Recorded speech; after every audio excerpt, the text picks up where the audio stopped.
Bonsoir Pascal. Bonsoir Mohamed, bonsoir Ségolène Royal.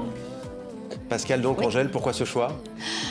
Alors vous avez écrit, on va parler un petit peu des livres que vous avez écrits. Vous avez écrit 17 livres. En 2020, La résilience française. En 2018, ce que je peux vous dire enfin, vous êtes longtemps tue sur votre parcours du combattant comme femme dans le monde très masculin de la politique. Alors en 2017, un petit rappel, il y a eu le déclic MeToo, l'affaire Weinstein, les femmes, la parole des femmes se libère, les femmes s'imposent, notamment dans le monde de la culture et du cinéma. Vous savez que l'Académie des Césars applique une stricte parité, autant d'hommes que de femmes, dans les structures décidantes, mais pas que dans les structures, c'est aussi dans la représentation des femmes et le pouvoir. Vous avez peut-être vu la série Borgen, où une femme devient un Premier ministre, cette série danoise, ou bien, un peu plus rigolo et un peu plus dans la comédie, Potiche, où Catherine Deneuve prend les rênes d'une usine et puis se présente aux élections et est élue et prononce un discours qui, je l'ai lu, François Ozon se serait inspiré d'un de vos discours. Vrai. Voilà, un de vos discours au Zénith en 2007. Oui, voilà. Rien ne lui Et donc, échappe. Hein. Oui. non, mais voilà, on a C'est bien préparé. d'être incarné par Catherine Deneuve. Ah,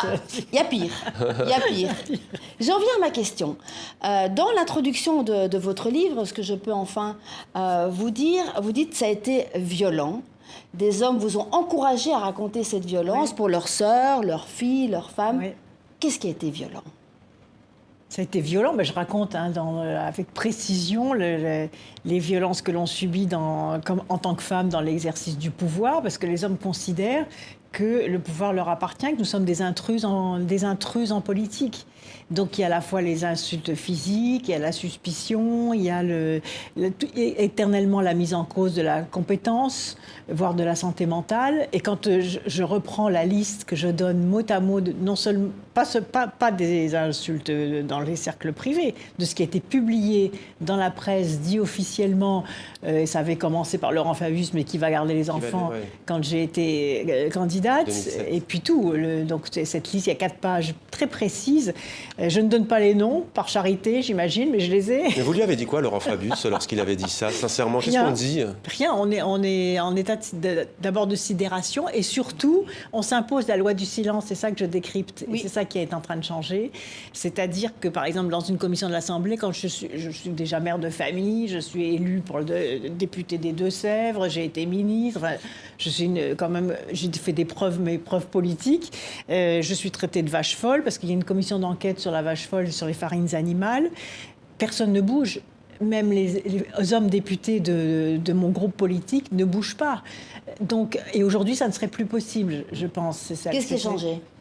Je pense que ça ne serait plus possible. C'est-à-dire que si une femme parlementaire était insultée de cette façon-là, il y aurait une sanction contre l'auteur de ces propos, même si ces propos ont quand même changé. Hein. Souvenons-nous, Christiane Taubira, qui avait été insultée étant ministre par un des députés, qui avait dit je préfère l'avoir accrochée à une branche qu'accrochée au gouvernement. Donc l'insulte qui se sexualise très vite, même Racial aussi, c'était raciste aussi, oui. même Roselyne Bachelot, hein, le dit aussi. Donc il y a aussi une solidarité entre les femmes de droite et les femmes de gauche par rapport à cette violence politique. Et puis il y a ce mécanisme de ce que j'appelle le cercle des hommes blancs.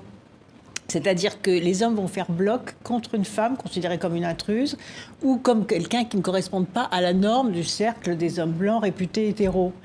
Ça a été même observé par les sociologues. Et on va poursuivre Parce que vous d'ailleurs. êtes considéré comme une intruse. Ouais. Et donc, comme les hommes sont déjà en compétition par rapport à eux, si vous venez en plus renforcer cette compétition, parce que les discriminations sont les mêmes hein, à l'égard des hommes de couleur ou des hommes en situation de handicap ou des hommes qui n'ont pas le bon diplôme ou des hommes ou des femmes qui n'ont pas le bon niveau social, etc. Donc cette discrimination joue doublement quand il s'agit des femmes. Mais il faut tenir bon parce que je pense qu'aujourd'hui, le temps des femmes est venu, Oui, vous voyez. Absolument. Et les hommes que j'ai rencontrés qui m'ont dit maintenant, il faut parler, mais c'est vrai que s'il n'y avait pas eu MeToo, j'aurais peut-être pas eu la volonté de parler, parce que dès qu'une femme se positionne en tant que victime, elle est infériorisée. C'est pour ça qu'on se tait. Allez, un homme, il va se victimiser, on va poursuivre sur cette thématique parce que le temps file. Désolé, Ségolène Royal. Merci Pascal. C'est pour Merci. laisser la place à une autre femme. C'est pour laisser la place à une autre femme. Voilà, le temps Donc, des femmes est venu depuis bien longtemps à TV5 Monde et je ne m'en plains pas.